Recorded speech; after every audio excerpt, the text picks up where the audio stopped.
teremos o prazer de receber aqui em nosso evento o excelentíssimo senhor embaixador da Dinamarca, o senhor Kim Hulland Christensen. Por favor, senhor Kim, a palavra. Senhoras e senhores, boa tarde.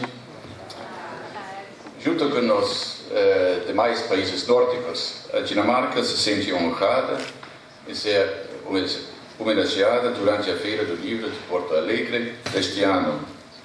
Ao mesmo tempo, estou pessoalmente muito orgulhoso de apresentar uma parte central da cultura dinamarquesa nesta feira emblemática. Intercâmbio cultural frutífero para nossos países. Nos últimos anos, muitos países têm mostrado grande interesse pela cultura dinamarquesa, como cinema, gastronomia, nosso estilo de vida e agora também nossa maneira de educar crianças. Por isso é um grande prazer recebê-los nesta mesa redonda e apresentar a autora dinamarquesa Iben Sandal.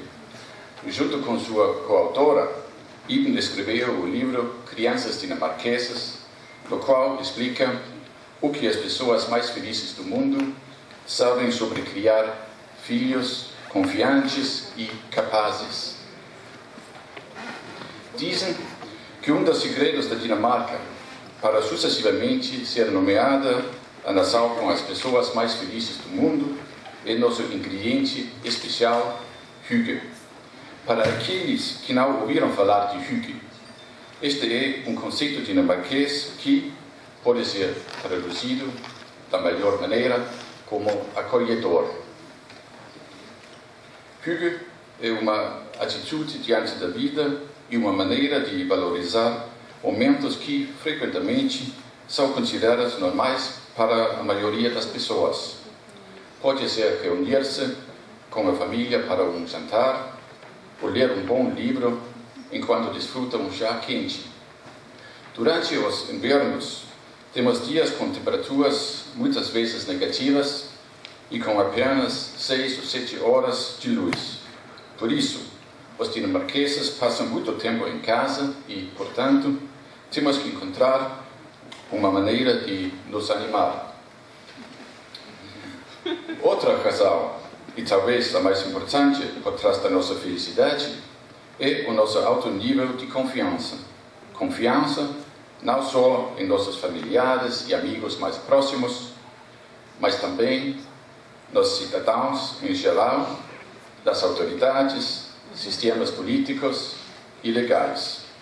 Esta é também uma das explicações do porquê a Dinamarca continua a ser um dos países positivamente em destaque no índice de percepção de corrupção. A confiança entre instituições e indivíduos e hygge, como parte integrante do nosso DNA nacional, são comportamentos estabelecidos já na nossa infância. Em outras palavras, a forma como criamos nossos filhos tem um impacto determinante em nosso alto nível de felicidade. Tendo dito isso, é tempo de escutar as palavras da autora do livro Crianças Dinamarquesas, Iben Sandal. Obrigado.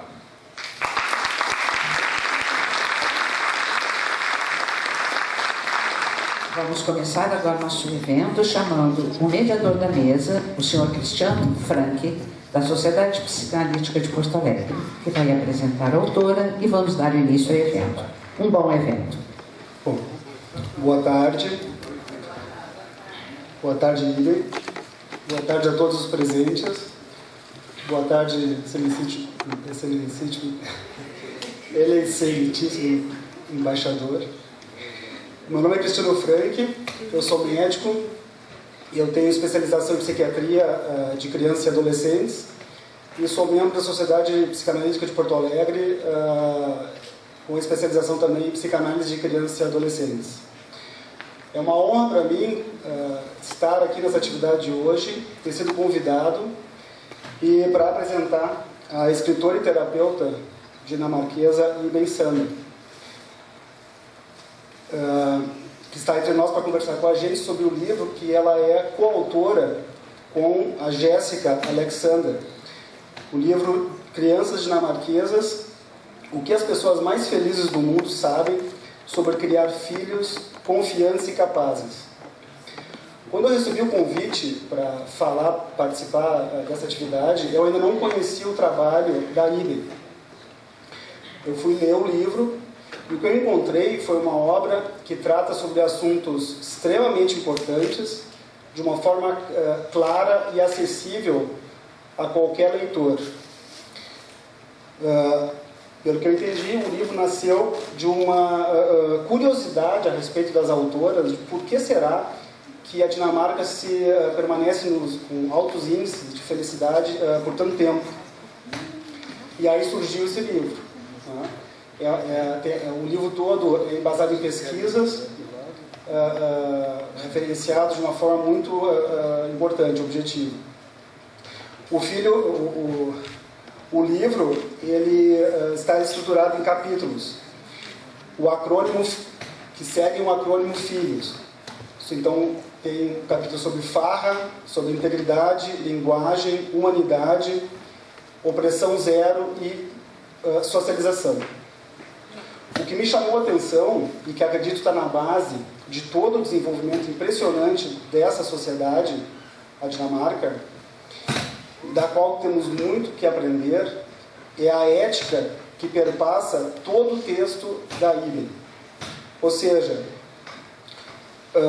todas as interações entre os pais que os pais estabelecem com os filhos terão maiores benefícios para as crianças, para a relação do cuidador com a criança e para a família e, consequentemente, para a sociedade, se formos pautados pelo que a gente pode chamar de ética nas relações humanas, uma alteridade ética. E o que significa ética no cuidado com as crianças? Significa tentarmos olhar para os filhos como eles realmente são, tentarmos evitar repetir padrões que estamos acostumados a ver na família e que nem sempre a gente gosta. Então, tentar ouvir a criança no seu jeito mais verdadeiro. Significa tentarmos entender o que nossas crianças estão querendo dizer. E não se colocar numa posição em que a gente fica dizendo por elas. Significa perceber que uma criança só vai saber ser alguém, só vai saber aprender a viver em sociedade e consigo própria na presença de um cuidador que ela ama e que admira, e que por sua vez que admira e ama essa criança, né, que consegue ter tempo para ela. Significa perceber que a criança nos observa a todo momento. Então, se torna uma questão fundamental que tipo de posicionamento nós temos na sociedade. Que tipo de conduta a gente tem com nosso companheiro, a nossa companheira. Que tipo de conduta a gente tem no nosso trabalho. Que tipo de conduta a gente tem quando leva essa criança para passear. Que as crianças, então, aprendem mais nos observando do que, vamos dizer assim, aquilo que a gente diz para elas pesa de uma forma. Aquilo que a gente pesa de uma forma total. Significa também sermos sinceros com as nossas próprias emoções. E principalmente com as emoções negativas. Porque isso ajuda os nossos filhos a não temerem seus próprios conflitos. A se sentirem capazes de enfrentar as turbulências inerentes ao estar vivo. Enfim, o livro Crianças Dinamarquesas pode ser lido como uma bússola. Nós sabemos que os dinamarqueses são exímios navegadores e me parece que podemos nos beneficiar enormemente observando e refletindo sobre o seu modo de navegar. Observando e refletindo sobre a carta de navegação deste povo, nessa viagem que é tornar-se humano. Agora eu passo a palavra à Ibe para que nos apresente o seu trabalho. Obrigado.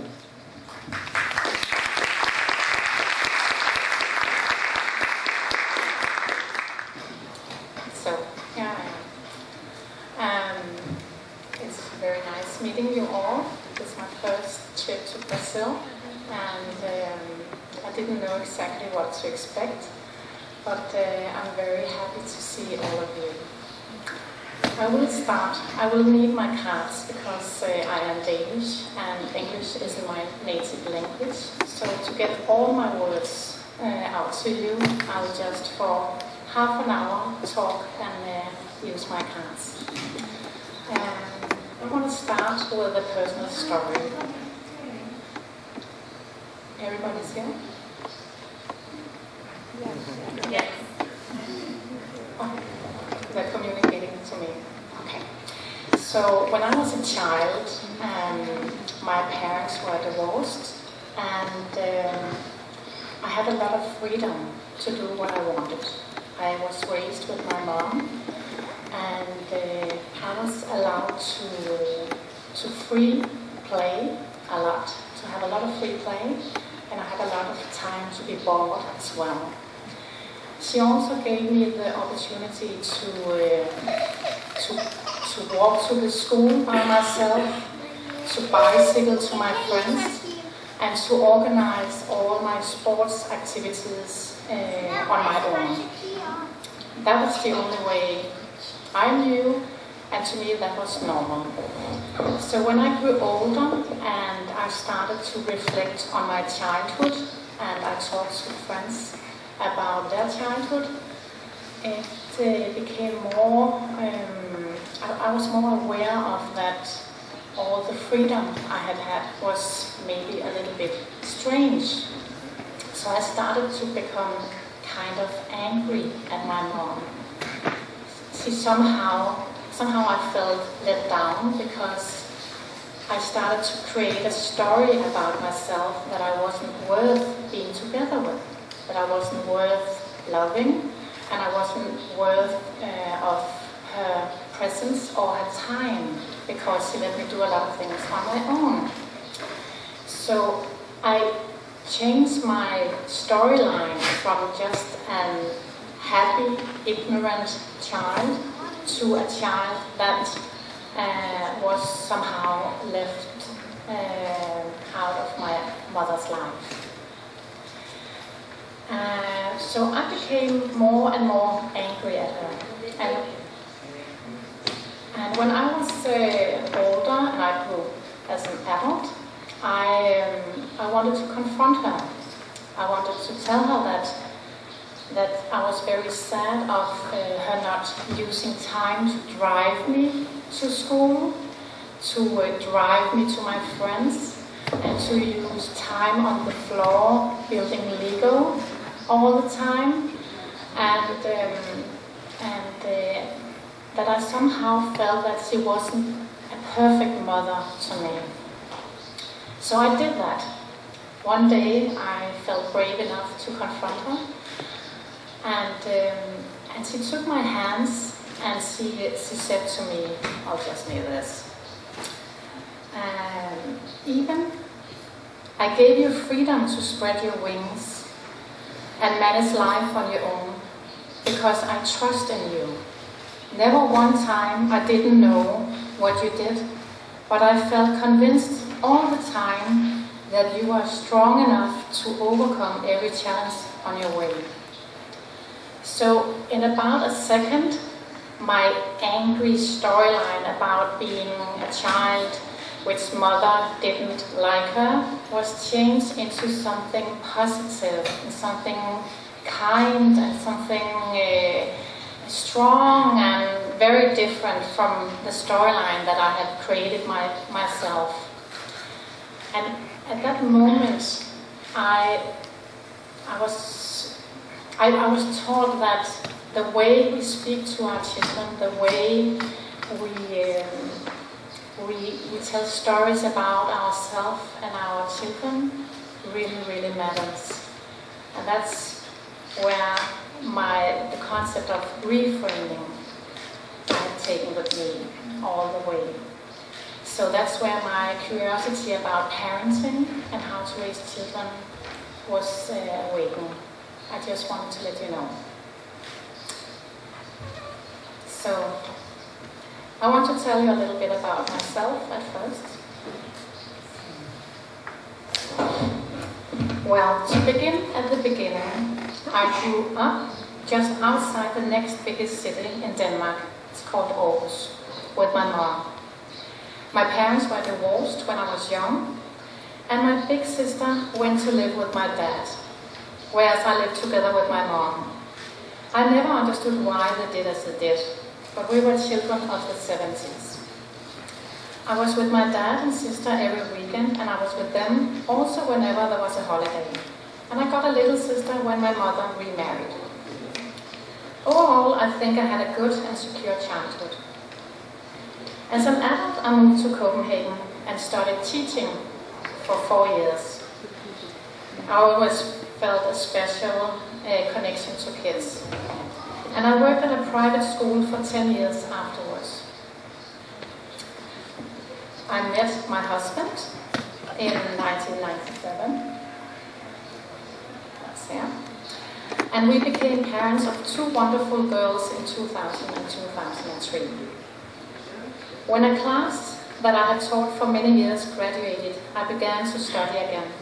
This time for 5 years, I decided to become a specialist in narrative psychotherapy, and I immediately began to work in this field.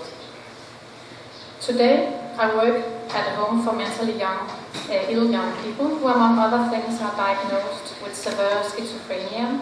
They are all heavily psychotic and are extremely self-harming too.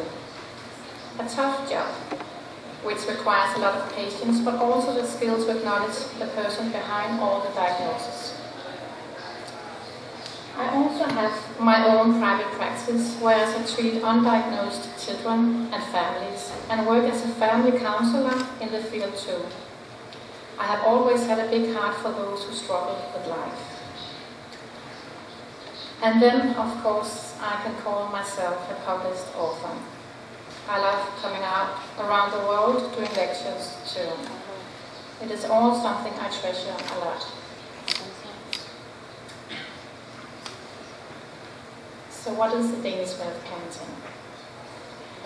So it is a compelling read for parents and non-parents alike, which illustrates some essential parenting principles that has been working for people in Denmark for decades.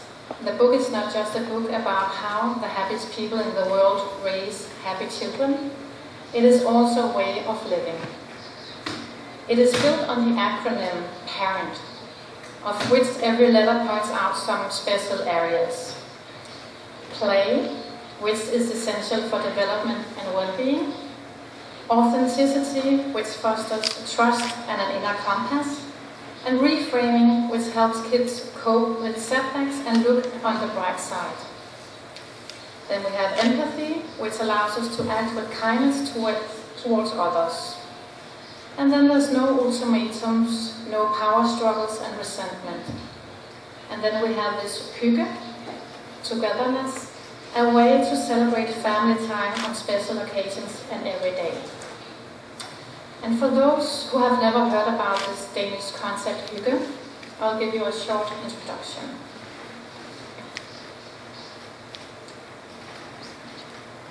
Yes, exactly. So the Danish word hygge is a big part of why Denmark has been voted as one of the happiest countries in the world for over 40 years in a row. The word dates back to the 19th century and is derived from the Germanic word hygge, which means to think or feel satisfied. In everyday terms, it means a cozy time together with family and friends. We live in a world where there isn't much room for reflection and intimacy with ourselves and our closest relationships. We are too busy trying not to feel. Researchers have found out that extreme stress shrinks the brain in areas connected with emotion and physiological functions, which can lead to future psychiatric problems. We have to take it seriously, and the answer might be in the phenomenon of hygge. Being part of a social group is a very big part of being Danish. Feeling connected to others gives meaning and purpose to all of our lives, and this is why Danes value hygge so highly. The individual is fully appreciated in Denmark, But without the interaction and support of others, we don't think that we can be truly happy as a whole person.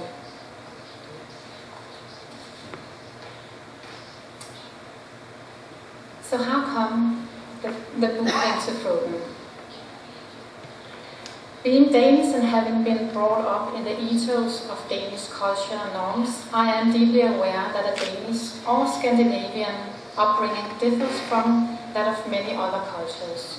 I believe very much in the importance of learning throughout life, and I am passionate about what I do. I have never dreamt about becoming someone people know, but I have always hoped to be able to make a difference somehow in my life. Contribute with my own experiences, or contribute with my professional skills to help people to do to the better.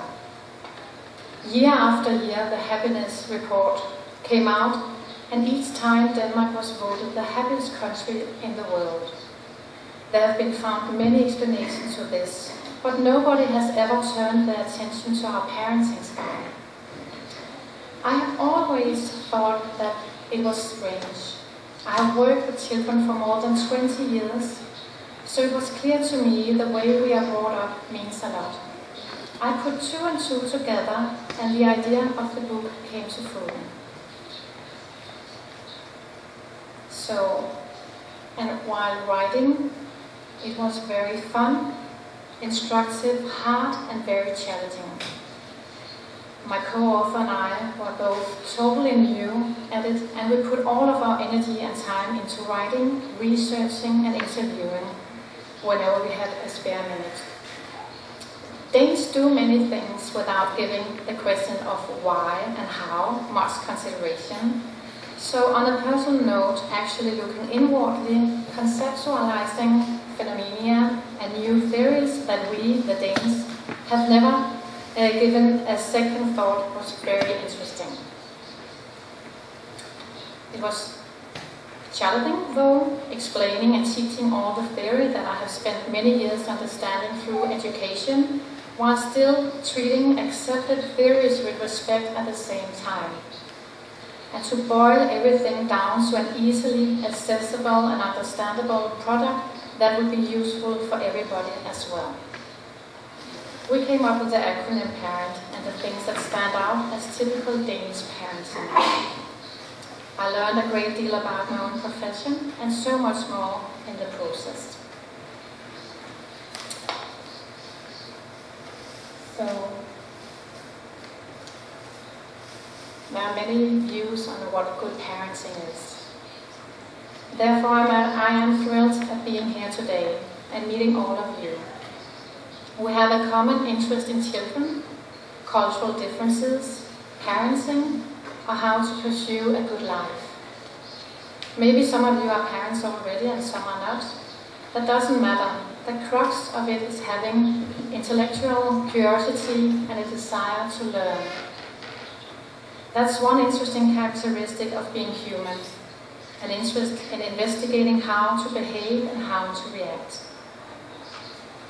Many of us spend time and energy on getting to know ourselves, on understanding why we react and behave as we do in different situations and different ways. I don't claim I have the only answer to good parenting, but I have some Danish perspective on how to do it. So my words would be something like this. Unconditional love. You can never give too much. Security, meaning a safe home, a safe place. Clear signals, setting limits, meaning clearly defined conditions, unambiguous parents. And play, time to have fun. A strong community, a network that gives my children a feeling of belonging and being important for somebody. And contact. Contact between my children and me is very important to me. And what's normal and expected of you is not necessarily normal for others.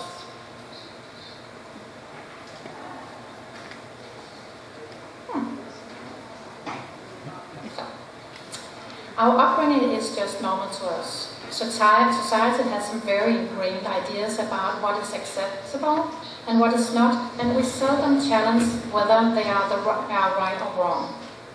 The way we are brought up is just part of our cultural heritage, and we wear it like the skin on our body. Realizing that we are all formed through our cultural heritage sometimes helps us to better understand our own cultural fundament, but also the behavior of others. When we make decisions and act things out in life, we do so on the basis of what we have learned from our parents, but also from what our society's norm have taught us.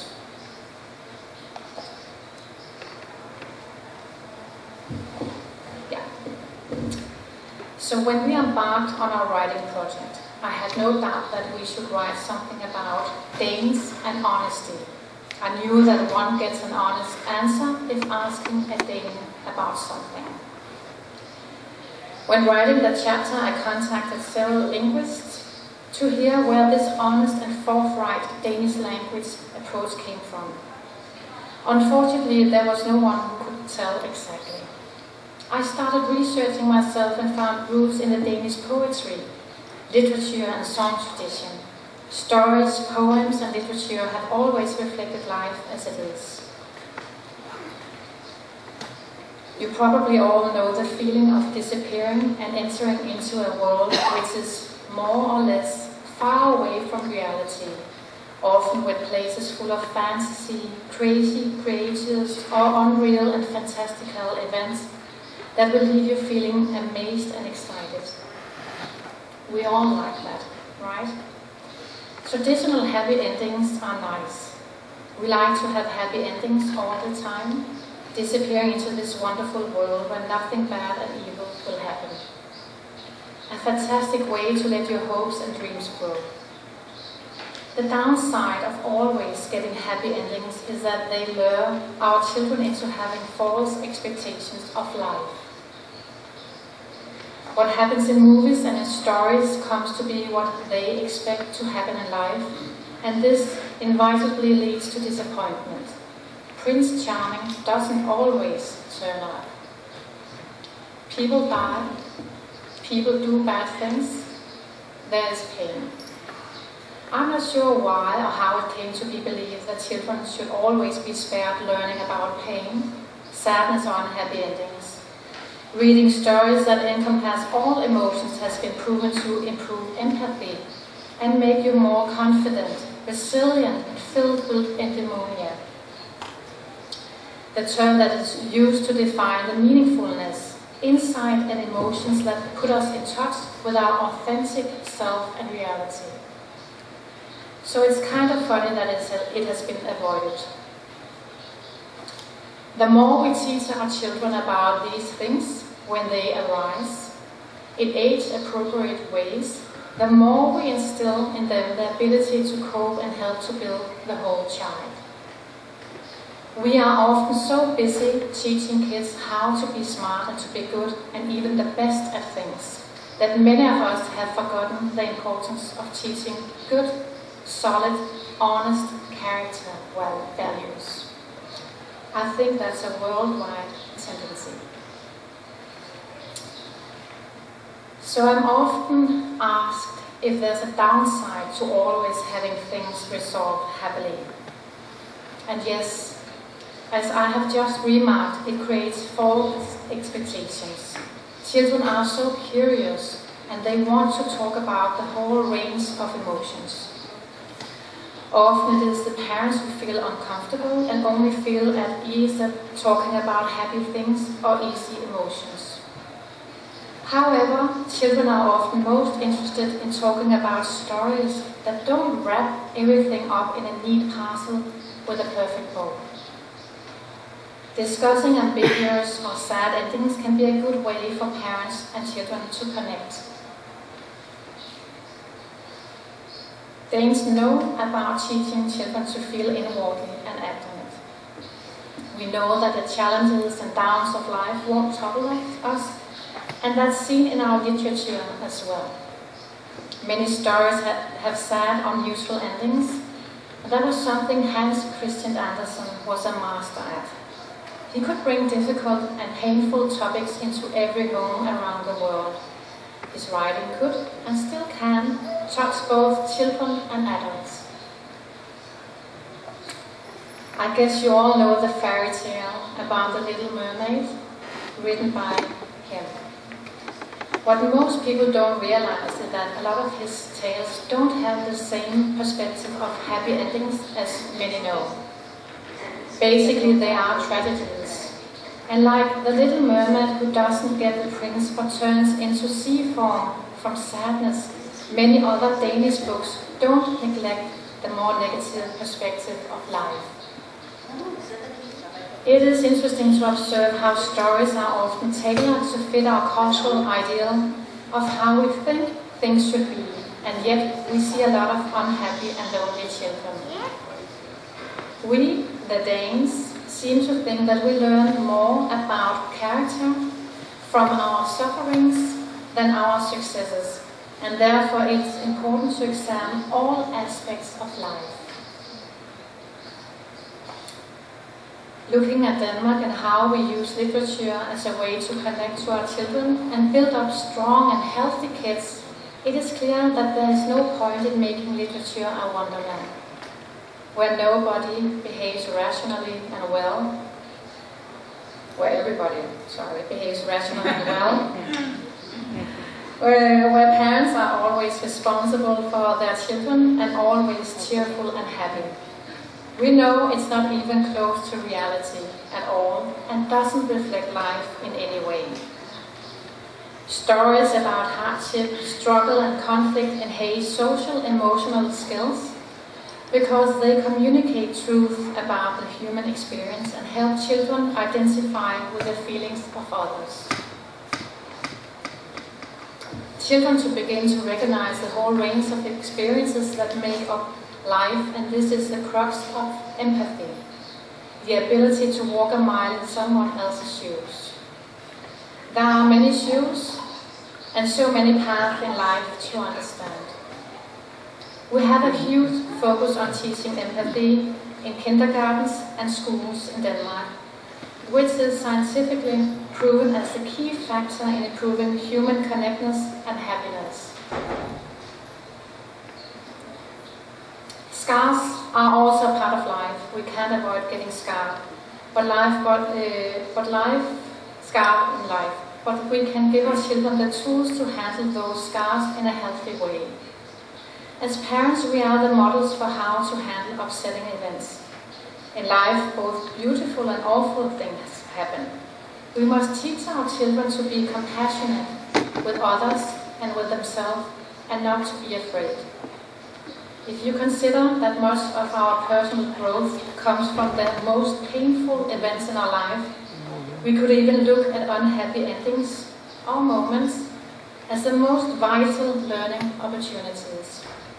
By examining all parts of life, it also helps us feel gratitude for the simple things in our life that we sometimes take for granted because we focus too much on the fairy tale version of life.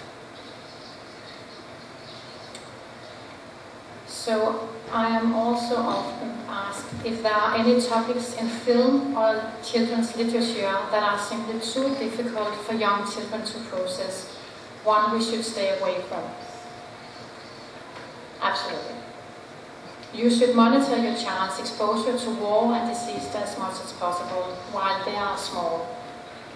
But if there is a life trauma, someone gets ill or dies, don't try to hide it. It will affect your daily life anyway. Many of us find it easier to manage children's happy feelings, but when it comes to the difficult ones, such as anger, aggression, and anxiety, it becomes more difficult. Therefore, children learn less about these emotions, which may affect their ability to regulate them in the future. Therefore, it is important to expand and to nuance children's vocabulary and general conceptual world. Try to talk about the difficult topics in small increments so that you are able to tackle them in a calm way. As children get older and are more aware of their surroundings, what is going on in the world, etc., you can start to loosen up a bit with what they see. The best way is always to be credible and honest. You don't have to go into too many details. Children will often ask for more information, but as long as you give them the basics and reassure them you love them and will always try to help them feel secure, it's enough. What is hard on children is when what they see and what a parent demonstrates don't match up. Kids know when something is wrong, but if a parent doesn't tell them or pretends everything is okay, it can be very confusing. The child has no one to help it conceptualize or cope with what they are seeing and feeling, and they may invent things to fill in the gaps. This can be much more upsetting than telling them in an age-appropriate way what is actually going on. Some parents think that by telling their children everything is fine, they are protecting them. But this can actually create more anxiety than good. If someone is dying, sick, divorcing, or even if there's just problems in a relationship, it is much better to be as honest as possible. Always making sure you free them of any responsibility, of course. The positive effect of this is that it teaches your children not to be afraid and to be honest with themselves in the future.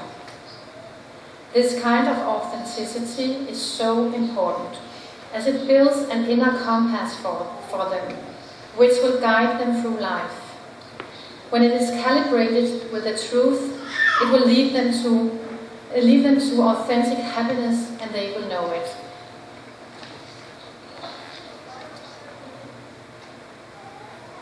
Parenting with authenticity is the first step to guiding a child to be courageous, true to themselves and others. Being a model of emotional health is powerful parenting. By reading and talking about emotions and everyday issues, you invite eudaimonia into their life, which makes it easier to maneuver and distinguish between fantasy and reality life, life's peaks and valleys, and then stand firmer in the long run.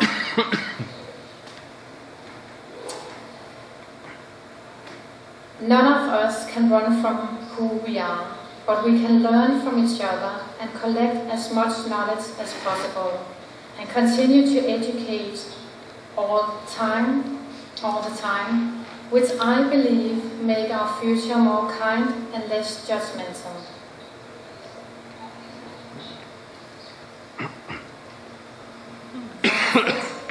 That's all for me now. I know there'll be conversation and questions from you if you have any. So I will bring this on and turn it on. So hopefully you like what I said.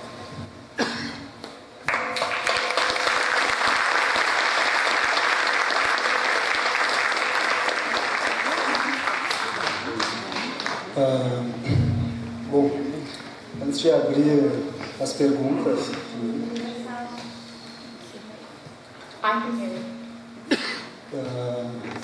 eu gostaria só de comentar a ênfase que a Iben deu para as questões de conversação, porque me parece que é fundamental no trajeto entre o nascimento e o amadurecimento de uma pessoa, o caminho em que ela pode se tornar um ser humano com mais capacidades de troca ou não. As questões narrativas, elas são fundamentais, né? Então, por exemplo, antes da criança adquirir a linguagem, ela tem uma forma de conversação que ela tenta intuir o que os pais estão conversando. Essa é uma forma de tentar se conectar com o mundo. E os pais conversam com a criança também através das mais variadas trocas afetivas e plásticas. Então, essa é uma forma de preparar a aquisição da linguagem. E aí depois, os ambientes de conversação vão ajudá-los, como a Lívia comentou, a se capacitarem cada vez mais para lidar com todos os conflitos que começam a aparecer pelo fato do crescimento, de estar vivo, né? pode fazer uma analogia como, por exemplo, assim, se a gente pede para um estudante de vestibular, olha, se tu não lê, tu não vai conseguir escrever.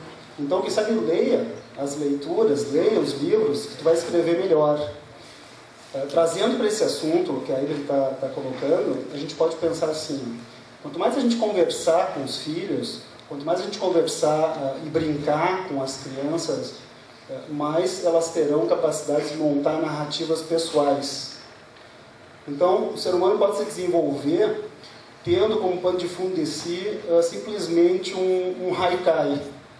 O que é um haikai? É um poemeto, um poeminha japonês, com muito assim, uma palavra às vezes, uma densidade poética, uma densidade humana sem conseguir ser traduzido. Ou ele pode conseguir fazer de sua vida um certo drama, uma certa comédia, uma certa tragédia, ou seja, ele pode acrescentar um texto mais rico, que vai lhe garantir maior possibilidade de troca. Acho que eu teria que falar isso. Não sei se vamos abrir para a plateia. Vamos abrir para a plateia ou queres comentar? No. Let's open. Yeah. Não, eu tenho duas curiosidades. Porque a minha área é letras, eu tenho muito interesse em história de vida. E que linha de trabalho de narrativa, que linha de trabalho de narrativa tu praticas, coleta referência, e como é a questão da literatura e dessa, digamos, narratividade nas escolas finlandesas. É isso. Desculpa, dinamarquesa. I'm not sure I can say. I'm not sure I quite understand, but I'll try and give an answer.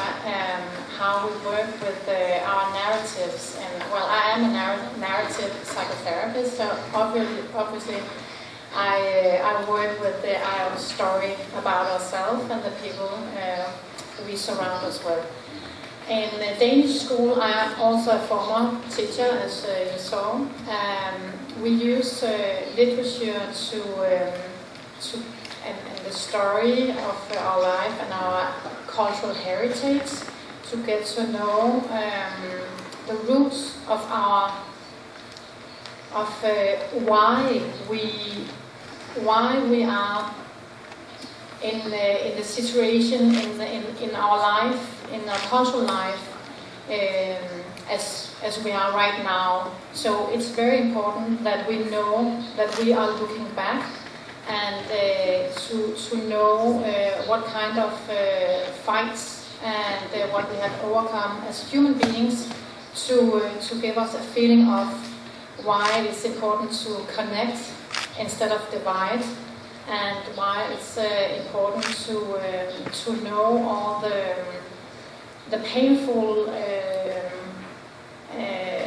struggles that life has given us, because I think it's very important that we kind of feel humble, and because there's been someone before us who has led the way for us.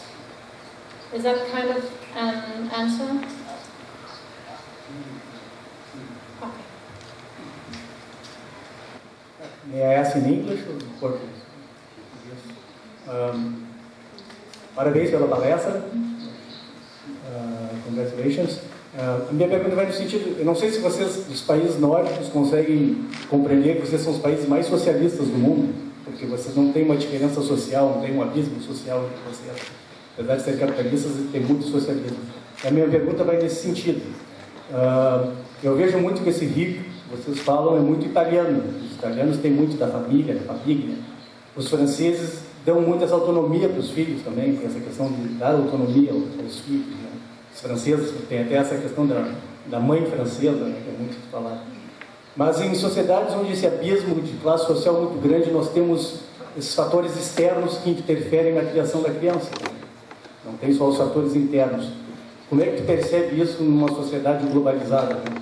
Uma sociedade mais igualitária, onde esses fatores externos acabam talvez não influenciando tanto dentro de uma criação de uma família, ou de sociedades com essa diferença, esse abismo social, onde tem sempre a questão da comparação, da ostentação, de muito mais coisas que acabam interferindo na criação do filho. Well, it's another good question. External factors that makes it difficult to parent. That's what you were asking about. I think that parenting today is challenged because of different things. I can mostly speak for Danes. I've been traveling around the world a lot, and I've seen different cultures as well. But I know for a fact that in Denmark, most of us have a very hectic and busy life. Also busy family life. There are a lot of norms and discourses which makes us feel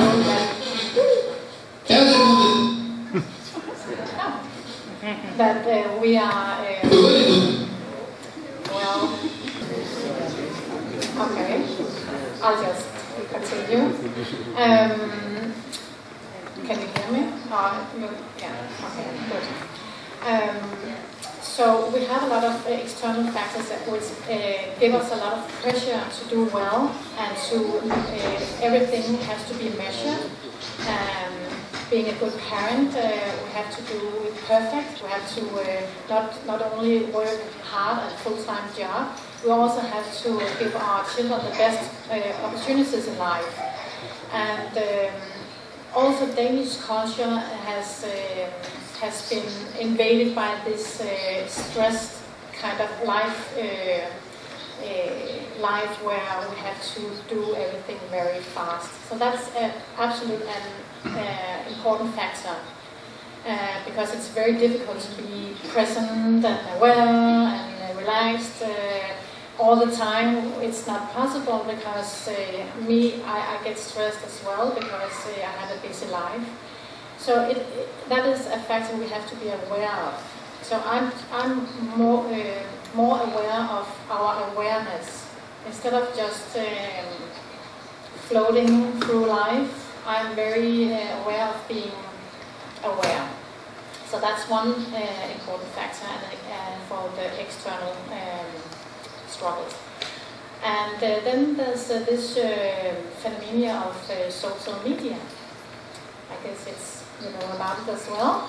Our children have used, I don't know if it's very common here, I'm sure it is, I see, yeah.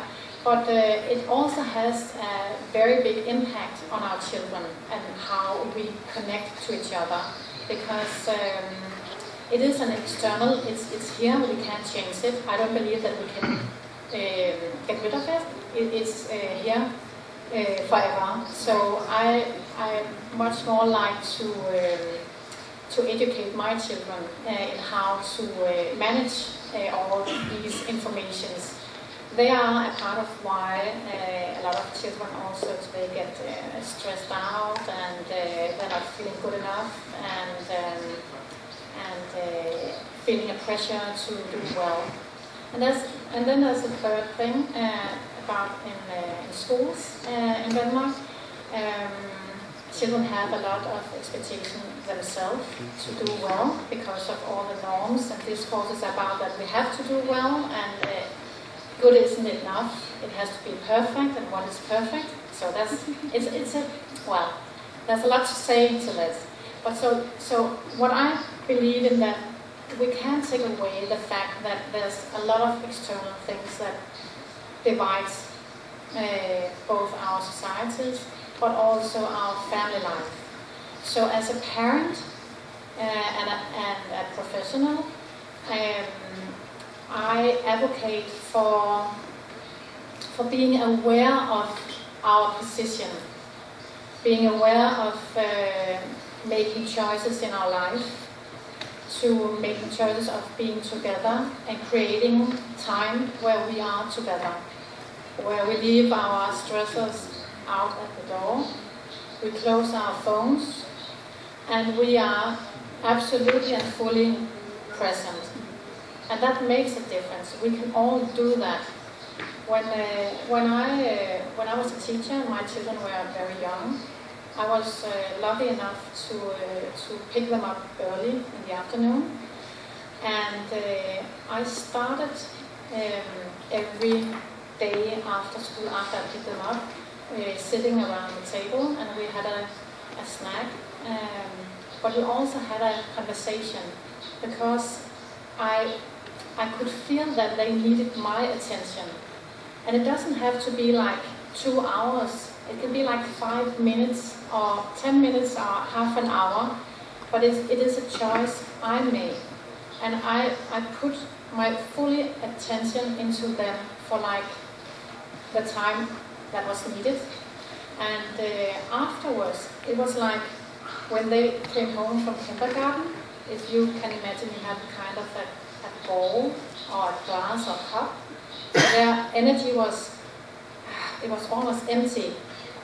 So this cup of energy was empty, and it needed mommy attention so much. And I gave them this mommy attention, and their cup was filled again. And afterwards, and I didn't use a lot of time on it, because I also had to make dinner and wash clothes and all other stuff. But the fact that I gave them my full attention, made them like feeling absolutely fine, not being with me for a while afterwards. So they were playing on their own afterwards. So I think that we have a choice, and our children really, really need that. Otherwise, their energy cup will be empty. We know it ourselves. I'm sure you know it as well. I'm sure you all know. I definitely know that my energy can be low, and I know what's good for me to fill up my energy cup again. And it's exactly the same for our children. They need our attention and fully presence just for a while. We can read stories, do whatever. They just need that. And that is hygge. That is also connection, feeling together, feeling that we belong to each other. Yeah, that was a lot. Was that the answer?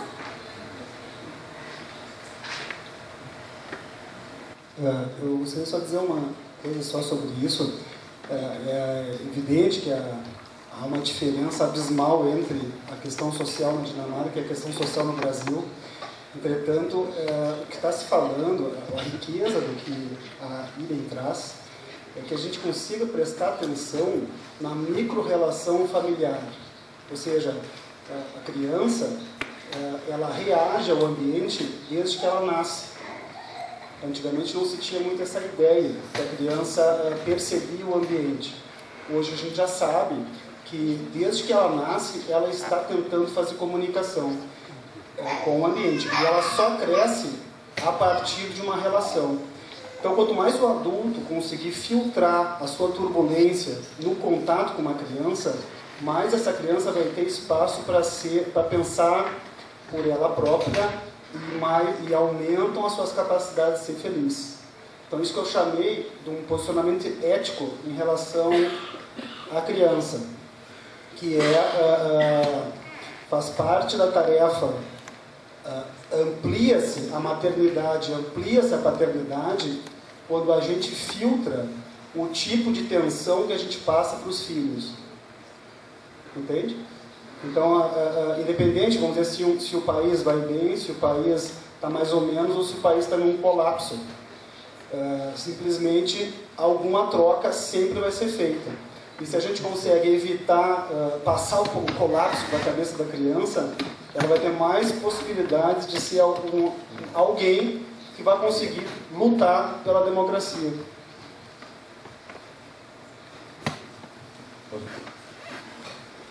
Na verdade, eu queria aproveitar a oportunidade de fazer duas perguntas colaterais ao tema. Por volta dos anos 80, eu tive a oportunidade de ter um estágio na Dinamarca e havia uma política pública de incentivo a natalidade, porque havia um fator demográfico negativo. Né? Então tinha uma sociedade que tinha um comportamento, naquele estágio anterior, de uma certa restrição à maternidade. E havia uma política pública do Estado dinamarquês promovendo as mulheres a perspectiva de terem seus filhos atendidos, né, em todo o seu processo de formação, que é uma situação social bastante distinta da nossa experiência local. Eu queria saber como é que isso se desenvolveu, exatamente porque eu acho que ele tem uma implicação direta nesta atenção que vem a posteriori, quando esta criança vem ao mundo. Né? E a segunda questão que a mim me estimula um pouquinho assim a pensar é como é que as crianças dinamarquesas estão conseguindo hoje, ou qual é o grau de migração de eventuais refugiados e como é que isto está se comportando nas convivências multilaterais, né, de etnias ou mesmo de populações não dinamarquesas na convivência, na formação social.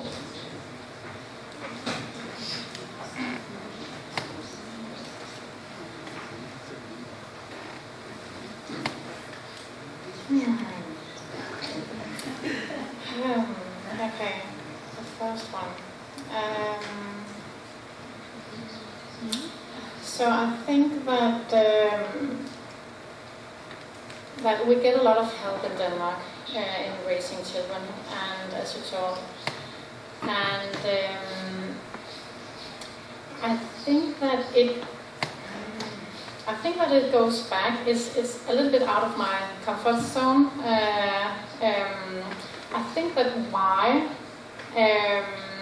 we're good at helping each other and fostering democracy and that goes back to our agricultural heritage. I'm just researching in myself to find a good answer, but I think that we have a long tradition in creating unities where we are together and where we need each other. And because in the old days, if you were on the countryside, you needed a place to go to get information and to collect help and to reach the farmers, to get information about the weather and the political systems and everything like that. And maybe we have brought this up to the 80s when you were in Denmark and brought into our cultural system that we believe that children needs a good life, and not everybody are fortunate to give children a good life, and therefore we make sure that there's help to get. That is my best answer. Otherwise, I'm sure our ambassador knows much more about our system and how it's built. Okay. And the second question: how our children manage those ethnical and cultural differences in Denmark as well. So we have some immigrants and some refugees, and we are a very tiny country. We only have like 5.5 million inhabitants in Denmark, so it's small. But we definitely have some issues and some challenges in that. But your question was that how do our children embrace those children? And I truly believe that it makes no difference. For children, children are children. Even though if they are black or yellow or white or whatever, if they're playing, if they know how to play, they'll just play. So if they have other negative thoughts, I am convinced that it's not from it's not, it doesn't come from the children, but it comes from the parents. So we have a huge responsibility in educating our children in not being racist and behaving kind and embracing all kinds of people in our life, in our children's life as well. But for children, children are children. I truly believe in that. Is that an answer? Good. Eu tenho certeza que a gente poderia conversar bastante tempo aqui, mas me deram essa tarefa, vou ter que parar daqui a pouquinho a atividade, tem outra atividade às 18 horas. Então, eu vou abrir para mais uma pergunta.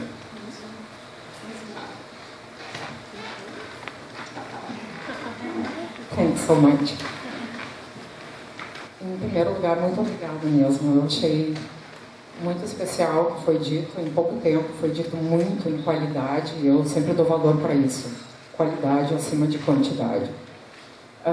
O que me emocionou muito nessa palavra, Hidden, ou Hidden, não sei pronunciar bem, mas ela me lembrou uma palavra que vem da cultura africana, que é Ubuntu, que significa I am because we are.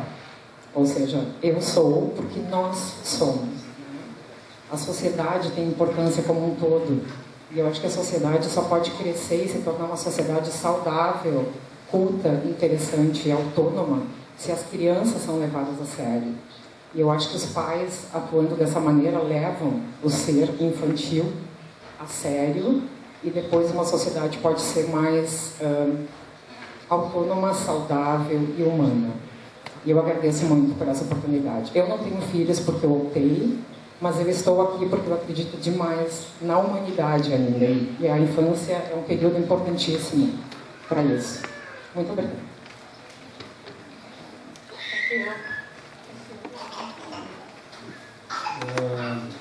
Então, a gente vai precisar encerrar. Gostaria de agradecer a presença de todos. Gostaria de agradecer a Aiden. Não sei se a Aiden quer mais algumas palavras. I just want to say thank you. And you spending some time here with me. I feel very humble and I'm glad to meet all of you. Thank you for listening and thank you for all your questions.